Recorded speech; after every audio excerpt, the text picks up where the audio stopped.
ಒಟ್ಟು ಈ ಹಾಡಲ್ಲಿ 4 ಚರಣಗಳಿದ್ದು ಒಂದೊಂದು ಚರಣದಲ್ಲಿ 5 ಸಾಲುಗಳುಂಟು. ಹೀಗೆ ಮೊದಲನೇ ಚರಣದ ಮೊದಲೆರಡು ಸಾಲುಗಳನ್ನ ನಾನು ಹಾಡ್ತಾ ಇದ್ದೀನಿ. 2 ಬಾರಿ ನಾನು ಹಾಡ್ತೀನಿ, ಮತ್ತು 3ನೇ ಬಾರಿ ಒಟ್ಟಿಗೆ ಹಾಡೋಣ.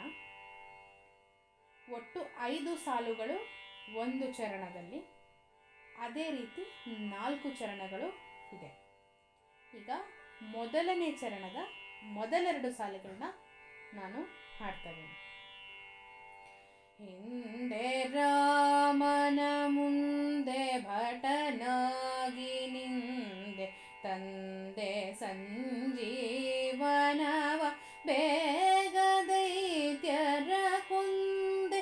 ಹಿಂದೆ ರಾಮನ ಮುಂದೆ ಭಟನಾಗಿ ನಿಂದೆ, ತಂದೆ ಸಂಜೀವನವ ಬೇಗ ದೈತ್ಯರ ಕೊಂದೆ.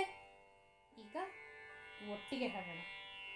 ಹಿಂದೆ ರಾಮನ ಮುಂದೆ ಭಟನಾಗಿ ನಿಂದೆ, ತಂದೆ ಸಂಜೀವನವ ಬೇಗ ದೈತ್ಯರ ಕೊಂದೆ. ಮತ್ತು ಈಗ 3ನೇ ಸಾಲನ್ನು ಹಾಡೋಣ. ಮೊದಲನೇ ಚರಣದ 3ನೇ ಸಾಲನ್ನ ನಾನಿವಾಗ ಹಾಡ್ತಾ ಇದ್ದೀನಿ. ಇಂದ್ರ ಸೂನು ವಿಗೋಲಿದು ರಥಾಗ್ರದಲ್ಲಿ ನಿಂದೆ, ಇಂದ್ರ ಸೂನು ವಿಗೋಲಿದು ರಥಾಗ್ರದಲ್ಲಿ ನಿಂದೆ. ಮತ್ತೊಮ್ಮೆ ಒಟ್ಟಿಗೆ ಹಾಡೋಣ. ಇಂದ್ರ ಸೂನು ವಿಗೋಲಿದು ರಥಾಗ್ರದಲ್ಲಿ ನಿಂದೆ. ಹೀಗೆ 3 ಸಾಲುಗಳನ್ನ ನಿಧಾನವಾಗಿ ಹಾಡಿದ್ದಲ್ಲಿ ಚರಣದ 4 ಮತ್ತು 5ನೇ ಸಾಲುಗಳನ್ನ ವೇಗವಾಗಿ ಹಾಡತಕ್ಕದ್ದು. ಅಂದರೆ ನಾವು ಮಧ್ಯಮ ಕಾಲದ ಸಾಹಿತ್ಯ ಅಂತಲೂ ಹೇಳ್ತೀವಿ, ಅಥವಾ 2ನೇ ಕಾಲದ ಸಾಹಿತ್ಯ, ಅಥವಾ ಕೊಂಚ ವೇಗವಾದ ಸಾಹಿತ್ಯದಲ್ಲಿ 4 ಮತ್ತು 5ನೇ ಸಾಲುಗಳನ್ನ ಈ ರೀತಿ ಹಾಡ್ತೀವಿ. ಸುರವರ ಮಂದರ ಗಿರಿಧರನ ಮುಂದೆ ದೈತ್ಯ ವೃಂದ ತರಿದು ಹೋಮಗೈದು ಬಂದೆ. ಸುರವರ ಮಂದರ ಗಿರಿಧರನ ಮುಂದೆ ದೈತ್ಯ ವೃಂದ ತರಿದು ಹೋಮಗೈದು ಬಂದೆ. ಒಟ್ಟಿಗೆ ಹಾಡೋಣ.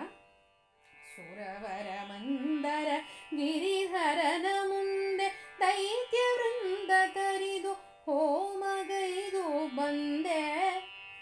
ಹೀಗೆ 5 ಸಾಲುಗಳನ್ನ ಒಟ್ಟಿಗೆ ಹಾಡಿ ತೋರಿಸ್ತೀನಿ. ನಾನು 1 ಬಾರಿ ಹಾಡ್ತೀನಿ, ಮತ್ತೊಂದು ಬಾರಿ ಒಟ್ಟಿಗೆ ಅದನ್ನು ಹಾಡೋಣ.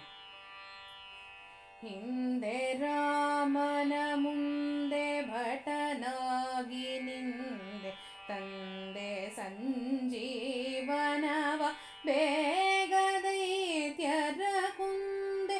ಇಂದ್ರ ಸೂನು ವಿಗೋಲಿದು ರಥಾಗ್ರದಲ್ಲಿ ನಿಂದೆ, ಸುರವರ ಮಂದರ ಗಿರಿಧರನ ಮುಂದೆ ದೈತ್ಯ ವೃಂದ ತರಿದು ಹೋಮಗೈದು ಬಂದೆ.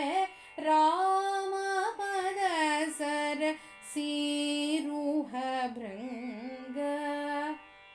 ಮತ್ತೊಮ್ಮೆ ಒಟ್ಟಿಗೆ ಅದನ್ನು ಹಾಡೋಣ. ಹಿಂದೆ ರಾಮನ ಮುಂದೆ ಭಟನಾಗಿ ನಿಂದೆ, ತಂದೆ ಸಂಜೀವನವ ಬೇಗ ದೈತ್ಯರ ಕೊಂದೆ. ಇಂದ್ರ ಸೂನು ವಿಗೋಲಿದು ರಥಾಗ್ರದಲ್ಲಿ ನಿಂದೆ, ಸುರವರ ಮಂದರ ಗಿರಿಧರನ ಮುಂದೆ ದೈತ್ಯ ವೃಂದ ತರಿದು ಹೋಮಗೈದು ಬಂದೆ. ರಾಮ ಪದ ಸರ ಸೀರುಹ ಭೃಂಗ. ನಾವು ಸಾಹಿತ್ಯದ ಬೆರಗನ್ನು ಮತ್ತೆ ಹೆಚ್ಚಿಸೋಕ್ಕೆ ಬೇಕಿದ್ದಲ್ಲಿ ನಿಮ್ಮ ಹಾಡಿನ ಅನುಸಾರವಾಗಿ ಒಂದೊಂದು ಸಾಲುಗಳನ್ನ ಎರಡೆರಡು ಅಥವಾ ಮೂರು ಮೂರು ಬಾರಿ ನೀವು ನಿಮ್ಮಲ್ಲೇ ಹಾಡ್ಕೊಳ್ಬೋದು. ಈ ರೀತಿ ಮೊದಲನೇ ಚರಣ ಮುಕ್ತಾಯ ಆಗುತ್ತೆ.